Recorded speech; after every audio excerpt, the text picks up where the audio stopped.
Hi hello welcome to post 360. నేను మీ మురళీ రాపల్లి.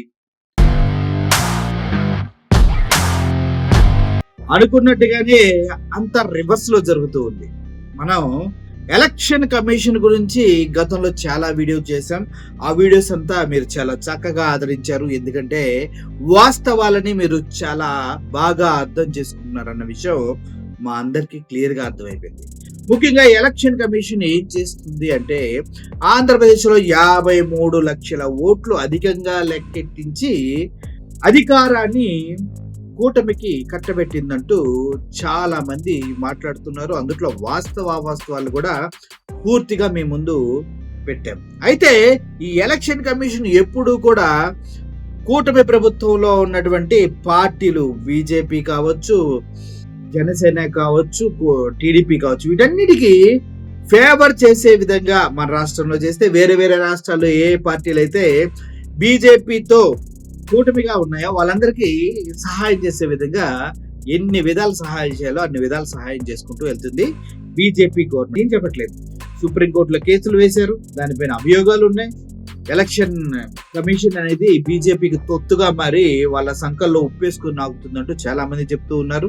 అవి ఎంతవరకు వాస్తవాలో అవాస్తవాలో మీ విజ్ఞతకే వదిలేస్తూ ఉన్నాయి. ఎందుకంటే 53 లక్షల ఓట్లు అధికంగా వచ్చిన ఆంధ్రప్రదేశ్లో ఇప్పటి వరకు ఎలక్షన్ కమిషన్ ఎటువంటి కార్యాచరణ చేపట్టింది అంటే అందులో ఆన్సరే లేదు.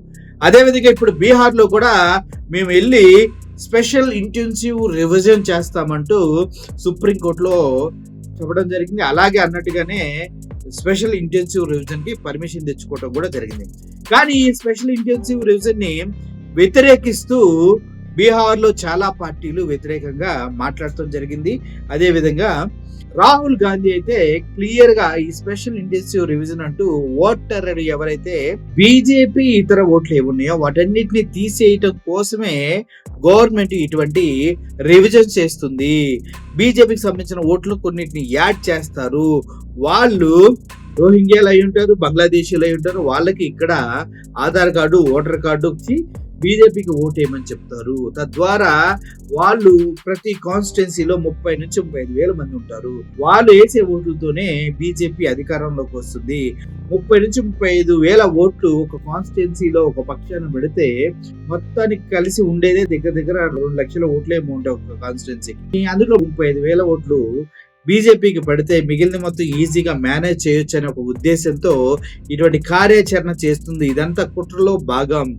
ఎలక్షన్ కమిషన్ అనేది బీజేపీకి తొత్తు అంటూ ప్రజల ఓట్లని దారుణంగా బీజేపీకి అమ్ముకుంటున్న ఎలక్షన్ కమిషన్ అంటూ చాలా మాటలు మాట్లాడారు రాహుల్ గాంధీ. అయితే ఇప్పుడు బీహార్ లో జరుగుతున్న అసలు ఆట ఈ రోజు పత్రికల్లో రావడం జరిగింది. మనం అనుకున్నట్లే బీహార్ వెళ్తే బీహార్ లో స్పెషల్ ఇంటెన్సివ్ రివిజన్ అదని ఇదని ఓట్లు తీసేస్తారు అనుకున్నట్టుగానే దగ్గర ఆంధ్రప్రదేశ్ లో 53 లక్షల ఓట్లు ఎలా ఎక్స్ట్రా వచ్చినాయో అలాగే బీహార్ లో 50 లక్షల ఓట్లు తీసేశారు. ఏవైతే అక్కడ ఉన్నటువంటి లోకల్ లీడర్స్ కి అనుకూలంగా ఉన్నాయో వాళ్ళు ఓట్లని అనేసి వార్తలు బయటకు వస్తూ ఉన్నాయి. అంటే వేరే వాళ్ళు ఎవరో గెలవద్దు, బీజేపీ వాళ్ళే గెలవాలా, వాళ్ళ అనుబంధ పార్టీలే గెలవాలా. ఇందుట్లో భాగంగానే ఎక్కడ ఎలక్షన్ ఉంటే అక్కడికి వెళ్ళి ఈ ఎలక్షన్ కమిషన్ ఏం చేస్తుందంటే బీజేపీకి అనుబంధంగా ఉన్న ఓట్లు ఉంచేసి కాంగ్రెస్ కానీ వేరే వేరే పార్టీలకి దేనికన్నా కూడా వాళ్ళు ఓట్లు వేస్తారు అని తెలిస్తే వాళ్ళ ఓట్లు తొలగించడం జరుగుతుంది. దానికి అనేక రకాల కారణాలు చెప్పడం జరిగింది. అసలు అన్నిటికన్నా దారుణం ఏంటంటే voter card, Aadhaar card, ration card ప్రామాణికాలు కాదంట ఓటర్ లిస్ట్ ని ఫైనల్ చేయడం కోసం. దానిపైన కూడా సుప్రీంకోర్టులో అమ్మన బూతులు తిట్టి ఎలక్షన్ కమిషన్ వార్నింగ్ ఇవ్వడం కూడా జరిగింది. ఎలా కాదు, Aadhaar card, voter card, ration card ఎందుకు తీసుకోరు ప్రామాణికంగా అంటే వాళ్ళు అనేక రకాల కారణాలు చెప్పారు. ఇక్కడ కాదండి ఎక్కడ ఉంటారు మూసుకొని Aadhaar card, voter card, ration కార్డును కూడా జత చేసి ఓట్లను లెక్కించండి అంటూ సుప్రీంకోర్టు స్ట్రైట్ డైరెక్షన్స్ ఇవ్వడం జరిగింది ఎలక్షన్ కమిషన్ కి. పాపం అయినా కూడా ఇప్పుడు వెళ్ళి 52 లక్షల ఓట్లను తొలగించారు. ఎంత దారుణం అంటే అంత దారుణం. బీహార్ లో చేపట్టిన ఓటర్ల జాబితా స్పెషల్ ఇంటెన్సివ్ రివిజన్ సర్ అంటారు దీన్ని. ఇప్పటి వరకు దాదాపు 52 లక్షల మంది పేర్లను తొలగించారు. ఈ నెల 24 వరకు వాళ్ళకి పర్మిషన్ ఉంది. ఈ నెల 24 వరకు దగ్గర దగ్గర 60 నుంచి 65 లక్షల ఓట్లు తొలగిస్తారు. విషయం చెప్పాలంటే ఎవరైతే ఇప్పుడు ఎలక్షన్ ఆన్ డ్యూటీలో అక్కడ ఉన్నారో పోలింగ్ ఆఫీసర్స్ గా, వాళ్ళందరూ కూడా ఏం చేస్తున్నారంటే వాళ్ళకి ఇష్టం వచ్చిన వాళ్ళ పేర్లు రాసుకుంటున్నారు. అక్కడ ఎంటీగా చాలా ఫామ్స్ పడి ఉన్నాయి, సంతకాలు వీళ్ళే పెడుతున్నారు, ఫొటోస్ వీళ్ళకి సంబంధించిన ఏయో అతికించేస్తూ ఉన్నారు.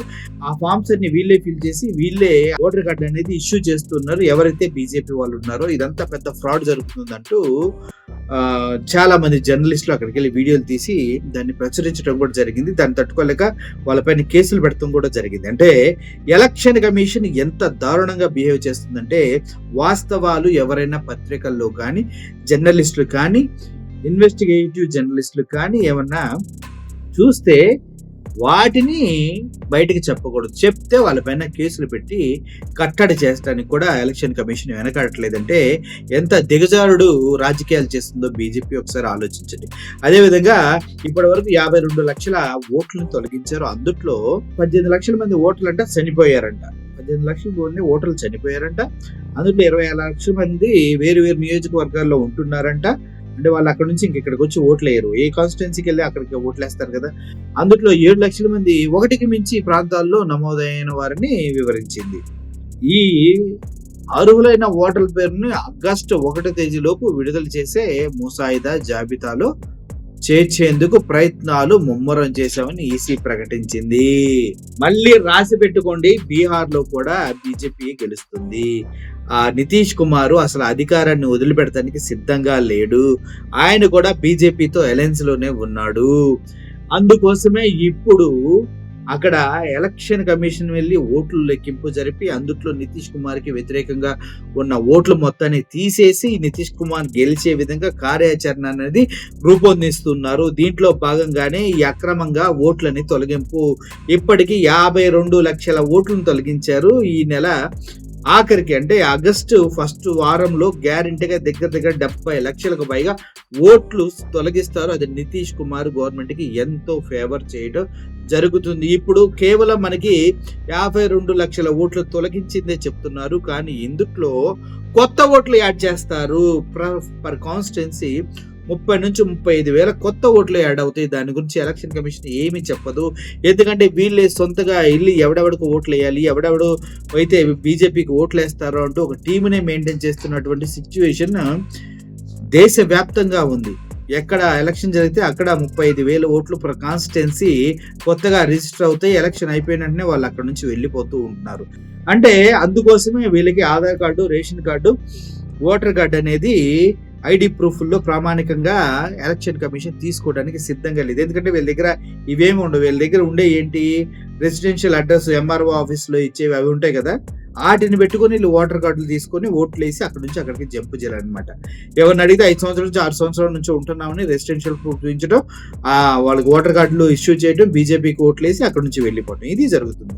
టోటల్ గా ఎలక్షన్ కమిషన్ అనేది పెద్ద ఫ్రాడ్ కంపెనీ లాగా అర్థమైపోతుంది. రాబోయే రోజుల్లో ప్రజాస్వామ్యాన్ని, రాజ్యాంగాన్ని నిర్వీర్యం చేసి ఒక పార్టీకి కొమ్ము కాస్తూ సిగ్గులేని వ్యవస్థ ఏదైనా ఇండియాలో ఉందంటే అది కేవలం ఎలక్షన్ కమిషన్ అని చెప్తూ ఉన్నారు. దీనిపైన మీ ఒపీనియన్ ఏంటి కింద కామెంట్ రూపంలో తెలియజేయండి. Thank you for watching this video. Murali signing off. Thank you so much.